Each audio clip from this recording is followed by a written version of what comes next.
Hey everybody, it's Mike Sullivan with Born to Shine. Today we have an amazing guest. Her name is Dr. Keither. She is the Director of Literacy over at Milwaukee Public Schools in the beautiful state of Wisconsin in Milwaukee.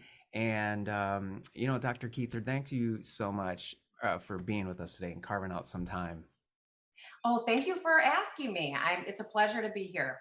I'm No, excited to respond. Yeah. yeah, no, this is awesome, awesome, and I love it. We were even chatting before the podcast that I grew up in Chicago, and you're in Wisconsin, and I love Wisconsin. There's something about the people there. It's just they're extra nice. I don't know what it is, extra hospitable, extra friendly. So I'm just yeah. Yeah.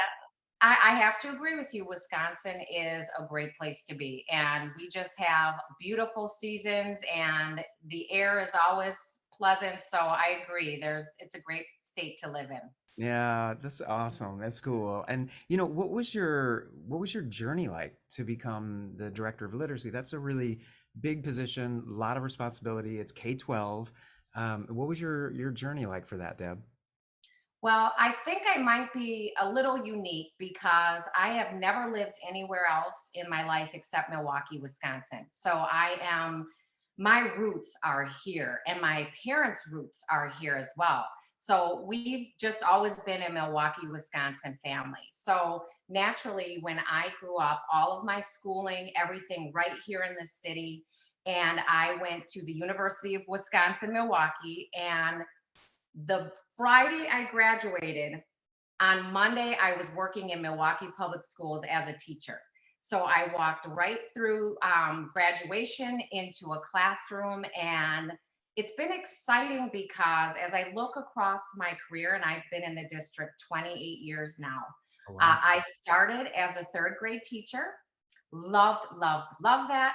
And I slowly just kind of evolved into these positions that were focused on literacy. So I then went through the being a school-wide literacy support person for a number of years. Then I went to the district as a district teacher, supporting other teachers across the district.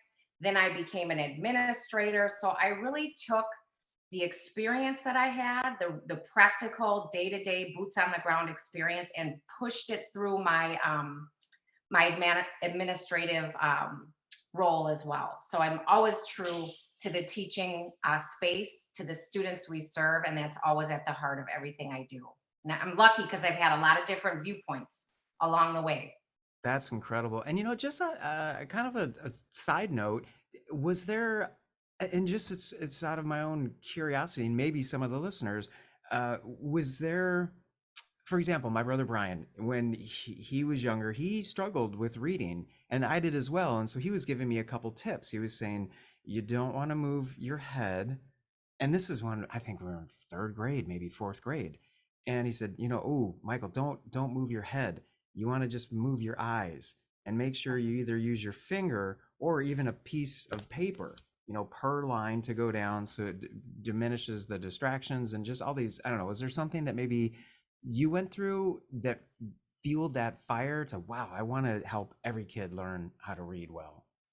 Well, I think, and this is a little bit of a learning point. I don't want it to sound like a slight or a criticism, but I do think that the bulk of what I learned as a teacher about teaching reading happened while I was in the space with the students. In other words, I learned in real time, maybe it's just my learning style too, but I got more preparation for teaching reading from my supporting teaching staff, to really in real time recognize what is happening with a unique circumstance and what a student brings to the table and the best ways that I can grow that learner.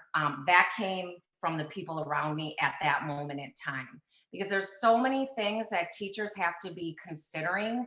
I think there's a fact that in teacher's life and even a parent's life, there are thousands and thousands of decisions that are being made, and they're unique to each individual. So a teacher is constantly trying to be the best scenario setter for each learner. And even in your what you just described with your That's called tracking what you were doing with your eyes or even a piece of paper.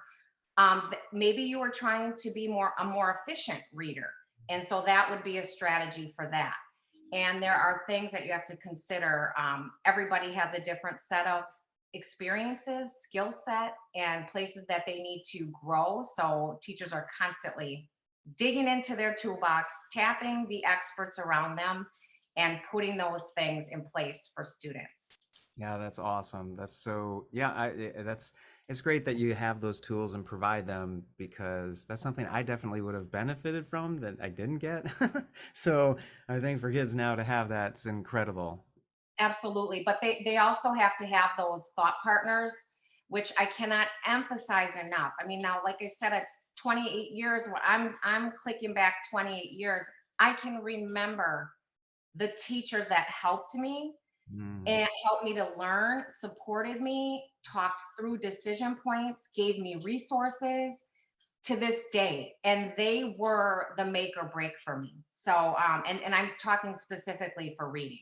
Um, New teachers are not going to know everything. There's so much that you have to grapple with, and so to have those people just boosting me up and being available, all I had to do was walk across the hallway. And her name, one of my main ones, her name is Stephanie Beatty, and I think she's still teaching.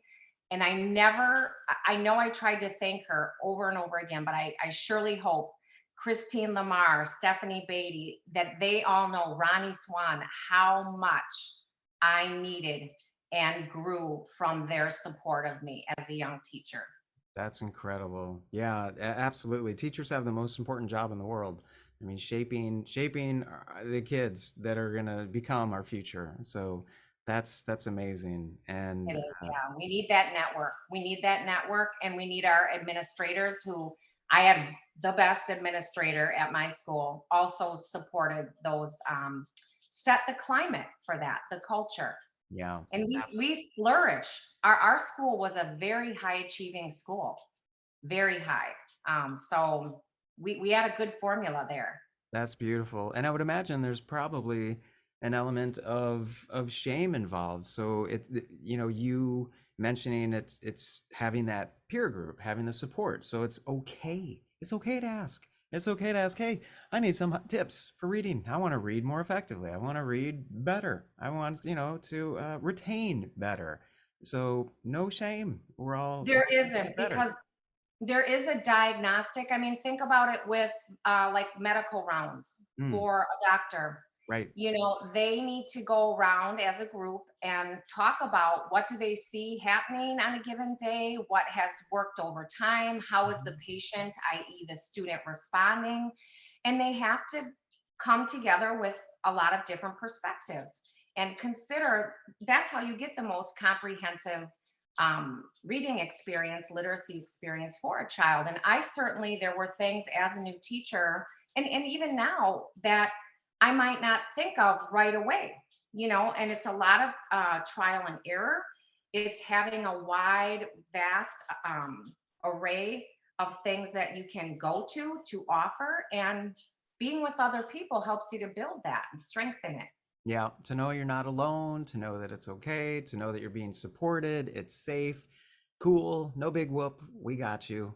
And Yes, yeah, that's yes, and awesome. and that's what that staff, really, your colleagues, that's what they're there for. And the ones that I've had, I've been so lucky in my whole career to have a great group of teaching colleagues. Yeah, that's beautiful. That's incredible. And then, that kind of dovetails nicely into the next question is when you were K-12, was there anything that you struggled with at school, either, emotionally, mentally? Like, for example, I was bullied in second grade, and that really brought out a lot of the anxiety, a lot of the depression. I had ADHD, I had OCD, I had A through Z, and I was struggling.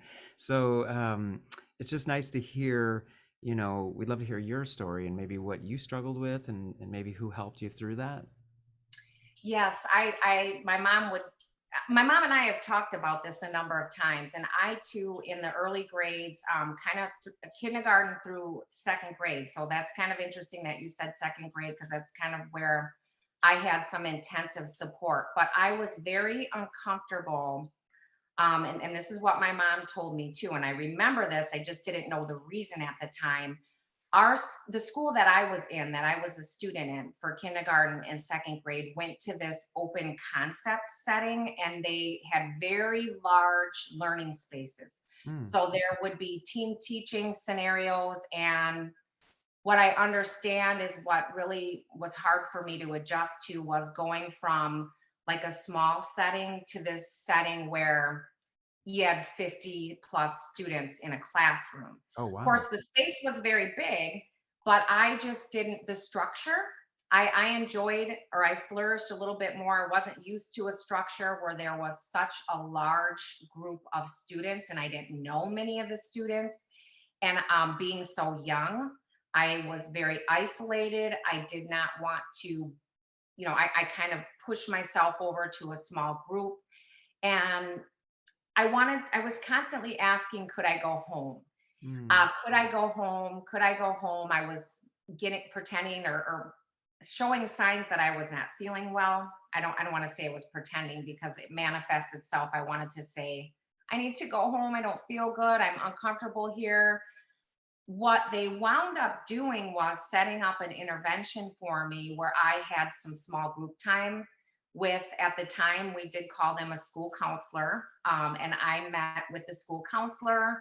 His name was Gary Peterson, for quite a while. And he gave me, I can still remember to this day, the acronym of the coping mechanism that he gave me. And it was ILAC. It was I am lovable and capable. And he would give me these these things to think through in my head so that I could take a little time to myself and remember that, I was a part of this learning environment and I could be successful. And I didn't need that intervention anymore. So it was there for me. It was successful. I used it. I used it for quite a time. I know I went all the way through second grade with that intervention in place. And it was very special to me all the way through my schooling. I always remembered that when I needed that, the school wrapped its arms around me and took care of that need. Wow, that Deb, that's beautiful. And I think if there are any students watching this or listening, or parents or teachers or admin, we're all people. We're all living in this world, and That's I right. lack. I am lovable and capable. I am Yeah, lovable. I think it might be kind of outdated now. I don't know. I Great. mean, I No, it's haven't great. heard it, but it worked for me. Mm. And it what we would talk through the ways that I could show my capabilities, that ways that people showed within the classroom setting that, you know what, yeah, you're still seen here. You're not lost in the sea of students. When so and so said this to you, they were trying to involve you. You could express yourself in this way. And so it was helpful for me at the time. And it truly holds a very special place in my heart for the way that I grew, developed, and the way that I try to always incorporate people's whole self, all of the things they bring to the table when we go through the education process. I So, love that, Deb, and I don't think that's antiquated or outdated at all. Every kid, uh, 10 years ago, 100 years ago, or 10 years in the future, or 100 years in the future, or even right now, want to feel seen. They want to yeah. feel valued. They want to feel heard. They want to feel safe. They want to feel loved. Those are never going to go out of style or out of date. So I think that what you just shared was incredible. And anyone watching that, I guess what would be the recommendation of how they could go get help if someone's watching and thinking, I'm a lot like Deb. I don't feel that. I don't feel seen or heard. I feel like, I'm no one's even seeing me. What would you recommend to them? I think everybody has to find a person you trust. Mm-hmm. And I'm not even going to label who that could be, Mm-hmm. because for all of us in all the different structures we have, it could be somebody different for everybody, but somebody that you trust, that you can begin to express some of these feelings to. Hmm. That person, at minimal, if you trust them and they are trustworthy, they will at least be able to help you with a venting source, so they can receive what you're telling them. They can actively listen to what you want to express. That has a relief factor for the person who feels who has a feeling of suffering. So just that expression, if they can even validate that feeling. Now, they don't have to validate it, but if they are able to, because it's something they feel is on point, they can express some validation to the person. And they may even be able to, I mean, chances are, because they're a trustworthy person for the one who's selected them, they may have some resources to add.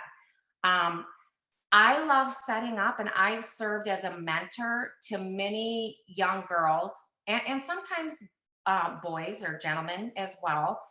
When I can just say to them, you know what, I hear what you're saying, and here's something. I usually try to give them a coping mechanism and then a resource.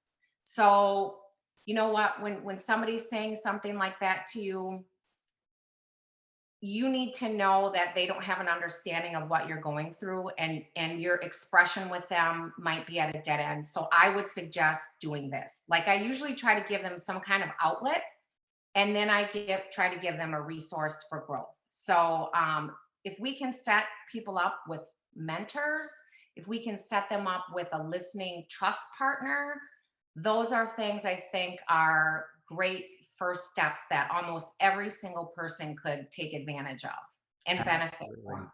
Absolutely love that. That's great. A mentor, a safe listening partner, counselor, school counselor, whatever it is, someone that's going to give them a coping skill and then a resource. That's Yes, and so it great. has to be a trustworthy person, because you don't want to, have someone sabotage the information either, Absolutely. Right. because there could be, if you pick the wrong person, then you might find yourself in an uncomfortable situation. So do make sure it's somebody that that you have a relationship with, and they're going to give you healthy next steps. Absolutely, 100%. Oh, that's so great. Love that. And thanks for sharing that. That's cool. I'm still stuck on ILAC. That's awesome. I'm definitely gonna I fit know. that in here.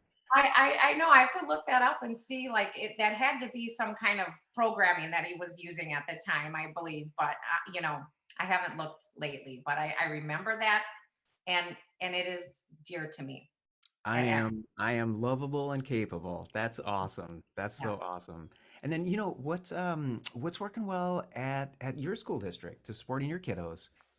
So, kind of what we were just talking about a moment ago, I see what we call peer circles Hmm. happening in some pockets of schools, and they seem to be very successful.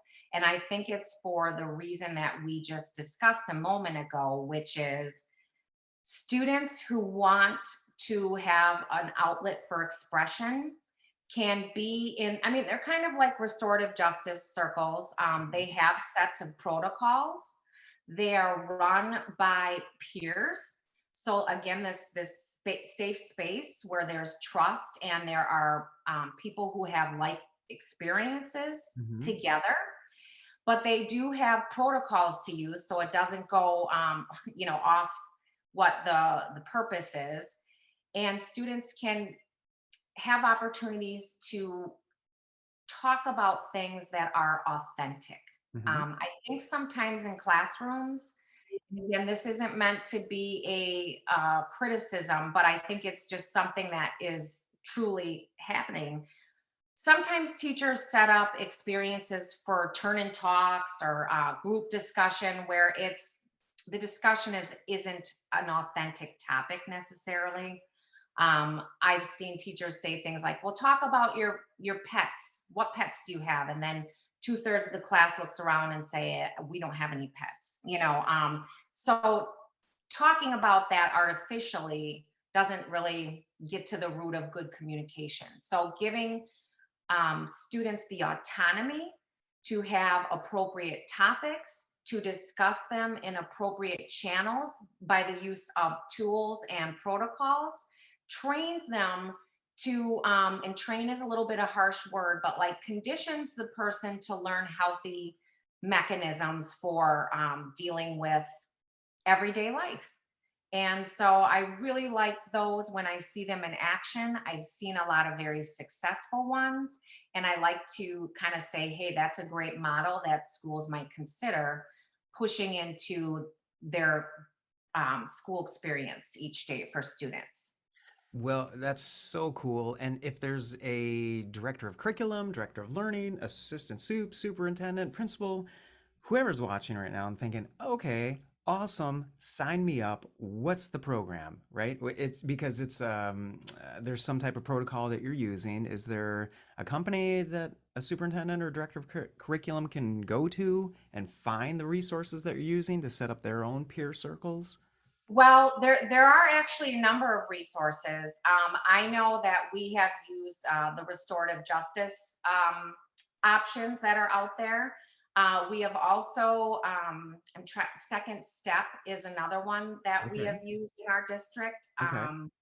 Very comprehensive, and what I like about Second Step too is for every population is diverse, no matter where you go. Mm-hmm. So we want to think about diversity as a very big topic. Mm-hmm. And I like the level of diverseness that is represented in this particular product. Second step. Um, Okay, yes. cool. Got it. Second step or restorative justice was another one. Well, that's the broad topic. I'm Okay. trying to think. Teaching intolerance is something that we've used in the past. Okay. I know that we are going even broader than that. So I don't necessarily have one specific to endorse for that right now, but I do know that for the protocols we use second step materials. Okay, cool. I am So definitely that's gonna look something that that's an one up. option that people can definitely seek out and learn more about. It's been good for us. Second step. Okay, awesome. That's so great. And then, are there any final thoughts or something that's on your heart that you'd want to share for whoever's listening? Any bit of encouragement or wisdom that you can leave us with? I think that what I found most helpful for me is to remember that every single person has amazing qualities. I know that's a real bland descriptor, but every time I work with somebody, I try to find, or I don't even have to try to find it. It's already there. I can see what that person brings to the table. They have gifts that we can grow no matter what. That is true. When you tap into that, when you can find what that gift is and build that learner up with that as their strength. I know so many times teachers are told, well, strengths are strengths, they're already there. Find the weakness and work on the weakness. We want to build areas too, but if we can use the strength, and the student has to know we're using their strength. We Mm-hmm. have to tell them, Mm-hmm. hey, this is what you're good at. Mm-hmm. Let's find out how you can be the leader of that, or how you can highlight that strength in you. When we build this other thing, we don't take that strength away from them to build a weakness. We use that strength to build the weakness. And almost every human being responds to that, no matter what their age is. And so I urge, and teachers are most natural at this, they really are. But I think sometimes the stress of balancing the goals that are always there sometimes impedes some of that, possibly. And so I like to remind, when we recalibrate and we use that as our guidepost, we find that students respond and they make gains. And so I think that's what I would leave people with. Well, Dr. Keither, thank you so much for spending time with us, for sharing your wisdom, your experience with us, and we're just so grateful for you. Thank you for what you do and your story, and just for being with us. Well, thank you for having me. I really enjoyed talking with you. It's been wonderful. Oh yeah, I think you had an extra thought, so we're just throwing it in. I did, and I think I wanted to add the climate with teachers. And I really have a connection with this feeling. Even though I'm an administrator, I very much relate to teachers on this very clearly. And many teachers right now feel very unworthy. I think they feel, or they have expressed that to me. And what I want to say is, teachers need a lot of support right now.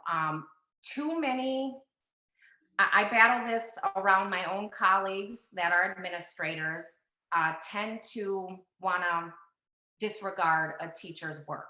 Or, for lack of a better word, there are discussions like, is this teacher salvageable? And I never want to have that conversation. Obviously, there are things that teachers cannot do that are, their legal issues. However, if we're taking those out of the mix, almost all teachers are salvageable, just like all students are salvageable. They are hardworking individuals who have put forth their best work each day coming in. Do they make mistakes from time to time? They do make mistakes from time to time. Are those mistakes worthy of taking them out of a setting where they can work with students and in the area that they've had their career?